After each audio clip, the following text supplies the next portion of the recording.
멘탈 연금술사는 버티기의 천재다. 챕터 1. 버티는 자가 이긴다. 강력한 멘탈을 가진 연금술사는 버티는 데 각별한 재능을 가지고 있다. 이는 진리다.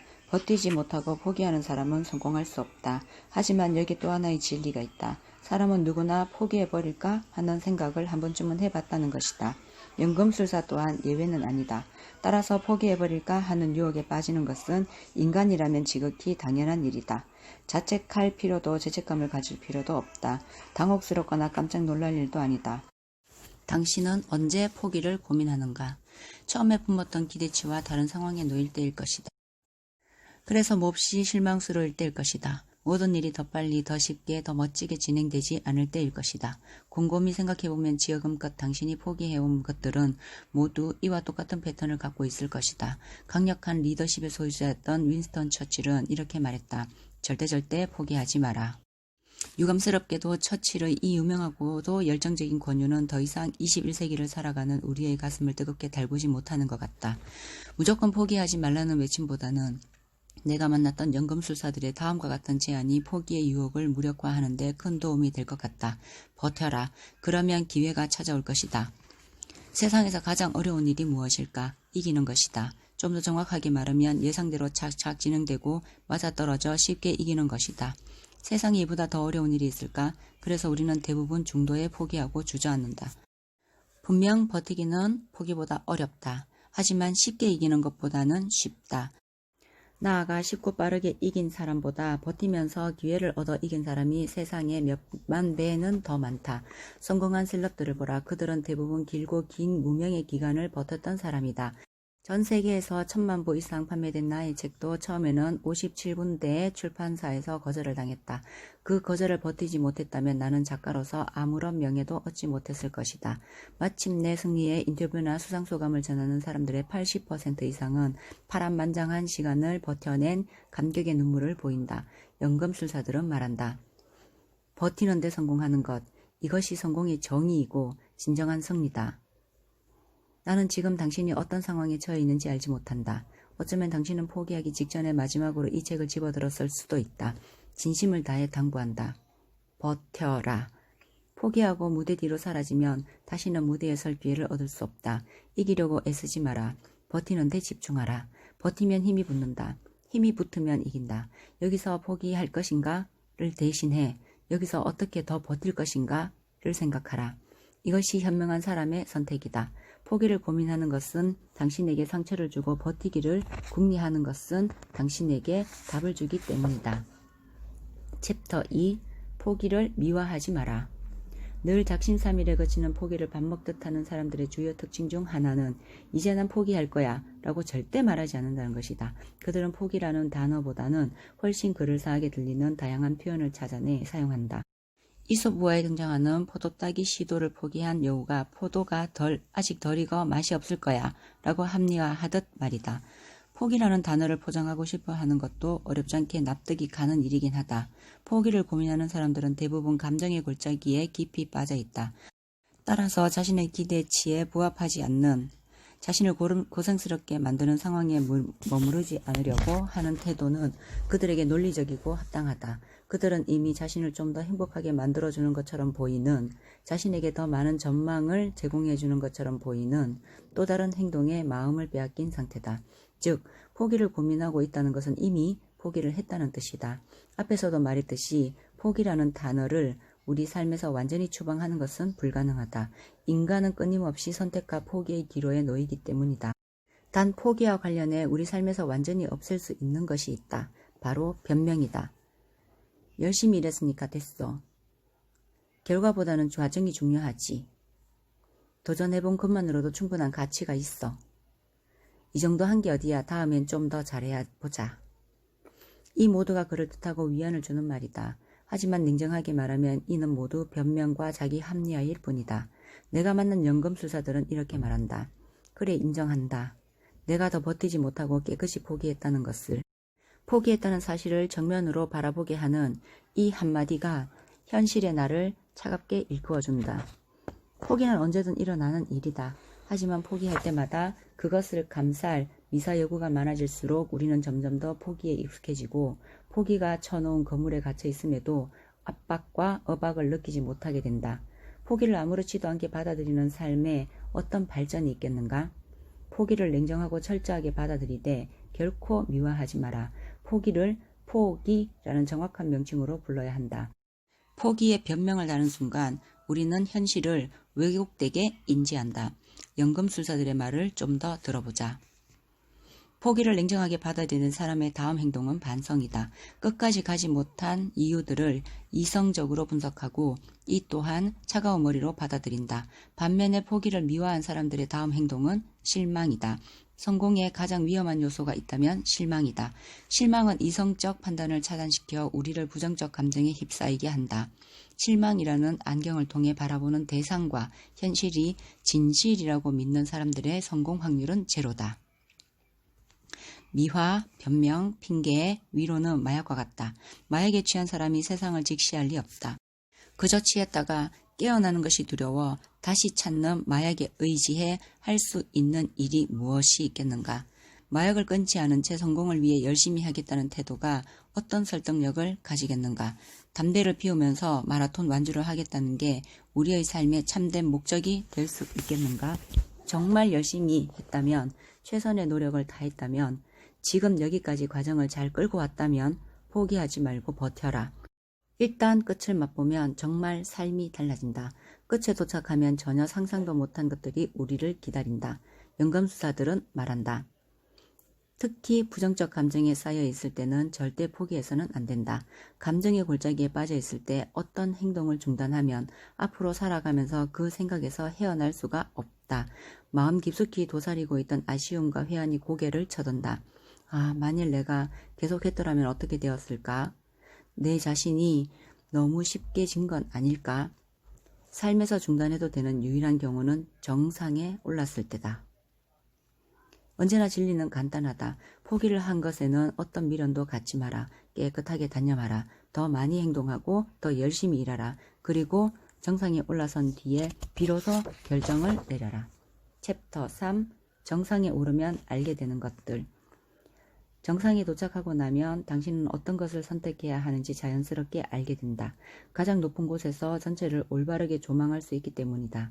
비로소 당신은 겨울에 대해 그리고 여름에 대해 알게 된다. 비로소 당신은 속도에 대해 그리고 방향에 대해 알게 된다. 비로소 당신은 포기가 아니라 멈출 줄 알게 된다. 비로소 당신은 목표를 달성했음을 알게 된다. 인생 여정은 마치 쭉 이어진 계단의 모습과 같다.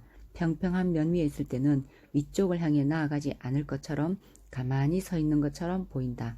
하지만 실상은 전혀 다르다. 언제나 우리는 경사를 오르고 있다. 하나의 평평한 면에서 위쪽을 향해 발을 내딛어 다음 차례의 평평한 면을 가파르게 올라간다. 연금술사들은 말한다. 포기하는 이유는 경사면을 오르는 게 너무 힘들어서다. 하지만 경사를 오르고 있다는 것은 정상에 가까워졌다는 뜻이기도 하다. 경사면을 오르느라 너무 힘이 든다는 것은 정상으로 가는 길을 잃지 않았다는 뜻이기도 하다. 모든 정상은 경사면을 갖고 있지 않은가? 이것이 곧 당신의 멘탈이 포기하는 것에 먹이를 주지 않아야 하는 이유다. 지금 숨이 턱턱 막히고 힘겹다는 것은 제대로 하고 있다는 뜻이다. 올바른 길을 가고 있다는 의미이다. 어디가 끝인지는 우리가 알 수 있는 영역이 아니다. 어떤 계단 한켠에 잠시 기대어 포기를 고민하는 것은 나쁜 일이 아니다. 다만 그 생각을 얼른 떨쳐버리고 계속 경사를 오르다 보면 어느 순간 불쑥 끝이 나타나고 전체가 한눈에 들어오면서 머릿속이 밝은 빛으로 가득 채워진다. 따라서 우리가 더 깊이 고민해야 하는 것은 쉬어갈 것인지, 가속도를 붙일 것인지, 한 번에 2계단씩 오를 것인지이다. 이 길이 아니었어. 이 정도면 오를 만큼 올랐지. 더 계속 가는 건 건강에 좋지 않아. 무릎을 다치고 말 거야. 발걸음에 이 같은 변명과 위안, 합리화를 주렁주렁 달고 내려가지 않는 한 우리는 반드시 정상에 오른다. 연금술사들은 말한다. 변명이 아니라 확신을 찾아라. 정상에 선 사람들은 모두 확신에 찬 얼굴을 하고 있다. 27페이지 챕터 4. 지불 능력을 갖춰라. 20대에 들어서면서 나는 본격적으로 직업활동에 나섰다. 어떤 비즈니스를 하던 제대로 해내겠노라고 굳게 결심을 했다. 하지만 얼마 지나지 않아 여러 문제에 부딪혔다. 나는 그것들을 감당할 수 없을 거라 생각했다. 무조건 버티는 것도 무의미하게 여겼다. 무엇보다 아직 새파란 청춘이었다. 뭔가를 선택하고 나면 그것보다 더 소중하고 더 재밌는 일이 있을 것 같은 생각에 사로잡히곤 했다. 그렇다. 현재에 집중하지 못했다. 늘 여기보다 어딘가에 나를 완벽하게 알아줄 세상이 있을 거라는 생각에 바빴다. 시도했던 모든 일에서 실패의 선전을 들이키는 건 당연했고 마침내 상상도 못했던 파산자가 되고 말았다. 수렁을 밑바닥에서 나를 건져 올린 건 내가 지금도 내 인생의 코치라고 존경하는 한 남자 덕분이었다. 코치는 내게 이렇게 말했다. 아직 젊으니까 무엇이든 할 수 있고 언제든 다시 일어설 수 있다고들 생각하지. 맞는 말이라네. 하지만 조심해야 해. 무엇이든 할 수 있다는 것을 무엇이든 포기할 수 있다는 의미로 받아들이면 한 걸음도 전진할 수 없다는 것을. 새로운 것들이 한없이 좋아 보이고 유행 따라 빨리빨리 변하는 게 멋진 인생처럼 보일 것이지만 정작 청춘 시절에 해야 할 것이 뭔지 아는가? 아무리 오랜 세월이 지나도 변하지 않는 것을 찾아내 몸과 마음에 장착하는 것이라네. 그게 참된 변화와 성장의 시작이지. 인생을 마라톤이라 한다면 지금 자네는 스타트 라인에 서 있겠지? 마라톤 완주를 목표로 출발선에 선 사람들에게 가장 필요한 것은 뭘까? 올림픽 우승자의 달리기 전략? 첨단 소재로 만들어진 멋진 운동화? 마라톤에 관한 해박한 지식? 탄탄한 근육과 폐활량? 모두 아니라네. 그럼 무엇입니까? 코치가 고요히 나를 바라보며 말했다. 인내심이라네. 나는 망치로 머리를 한 대 얻어맞은 듯한 느낌이었다. 인내심은 모두가 알고 있는 평범한 단어였다. 하지만 그와 동시에 인내심은 아주 소수의 사람만이 자기 것으로 소유하고 있는 단어이기도 했다. 이봐, 파산한 젊은 친구, 나는 인내심을 갖고 있는 사람이 성공하지 못하는 경우를 보지 못했다네. 청춘은 인내심 같은 단어를 찾아내 자기 것으로 만드는 데 쓰일 때 가장 빛나는 법이지. 아무리 오랜 시간이 지나도 변하지 않는 가치들을 찾게나 아직 젊으니까 그것을 찾아낼 시간이 충분하니까. 코치가 내게 선물한 깨달음 덕분에 나는 새파랗게 젊은 나이에 인생의 큰 교훈을 얻었다. 성공하고 싶다면 반드시 대가를 지불해야 한다. 인내심이든 도전정신이든 용기든 노력이든 반드시 대가를 지불해야만 목표를 달성하고 성공을 얻을 수 있다. 이 평범하지만 값진 진리를 생생하게 깨닫고 난 후 나는 백만장자가 될 수 있었다. 열망은 크지만 대가 지불에 인색한 사람들의 삶은 빈약하다. 소득 없이 바쁘다. 기대시는 늘 실망으로 전락하고 불쑥불쑥 자신이 속았다는 낭패감이 밀려든다. 이용당하고 기만당하고 평가절하되고 있다는 느낌이 밀려들면서 자신이 지금 있으면 안 되는 곳에 있다는 생각이 점점 못 견딜 정도로 강렬해진다. 아무것도 지불할 생각이 없는 사람은 버티지 못한다. 어둠 속을 이리저리 헤맬 뿐. 어둠이 가장 깊어지면 아침이 밝아온다는 사실을 알지 못한다. 정상으로 가는 길은 가파른 경사로 이루어져 있다는 사실 또한 깨닫지 못한다. 그저 대가 없이 얻을 수 있는 것을 찾아 이곳저곳 옮겨 다니다가 소리소문 없이 사라진다. 어떤 목표를 세울 때는 그것을 얻기 위해 치러야 할 대가가 무엇인지를 명확히 하라. 그리고 그 대가를 지불할 능력과 의지가 자신에게 있는지 냉철하게 검토하라. 부족하다면 채우고 아예 없다면 처음부터 차근차근 만들어라. 그러면 당신은 버티는데 성공한다. 31페이지 챕터 5 스스로 돕는 자가 되어라. 두 손 두 발 다 들었던 20대 시절 인내심에 대한 울림 깊은 이야기를 들려준 코치에게 나는 즉각 구체적인 도움을 요청했다. 하지만 그는 나를 만나주지 않았다. 그저 짧은 전화통화가 전부였다. 이런 상태가 거의 2년간 지속되었다. 처음에 나는 코치가 나를 다정하고 조심스럽게 받아들여 점점 더 지혜로운 조언을 해줄 것이라 기대가 컸다. 그런데 왜 그는 내게 좀 더 많은 시간을 할애해 주지 않았을까? 훗날 그는 웃으며 말했다. 2년 동안 통화만 했다고? 그건 자네가 포기하지 않은 사람이 되는데 2년이 걸렸다는 뜻이라네. 반드시 대가를 지불하겠다는 투철한 의지, 그리고 버티는 데 필요한 확고한 원칙과 가치들을 자네 멘탈에 강고하게 박아 넣었다는 걸 증명하는데 자넨 2년이란 시간을 썼던 거지. 나는 지금도 젊은 사람들을 만나면 곧잘 이렇게 말하곤 한다. 성공하고 싶다면 먼저 포기하지 않는 멘탈의 소유자임을 입증하라. 당시 나의 코치는 준비된 자에게만 코칭이 가능하다는 사실을 잘 알고 있었던 것이다. 이는 어느 날 코칭 교과서 제1장에 나오는 가장 핵심적인 원칙이기도 하다. 아무리 뛰어난 코치라 할지라도 준비되지 않은 자, 대가를 지불하지 않는 자를 성공으로 이끌지는 못한다. 나는 코치와 통화만을 나누면서도 끝까지 포기하지 않고 2년을 버틴 것이다. 그가 일깨워준 인내심을 멘탈 안에 들여놓는데 성공한 것이다. 무조건 버티고 무조건 포기하지 말라는 말을 귀에 못이 박히게 들어도 우리는 버티지 못하고 주저앉는다.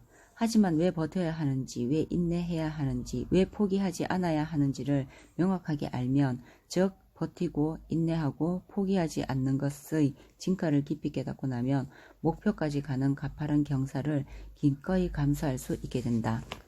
우리가 얻어야 할 것은 성공이 아니다.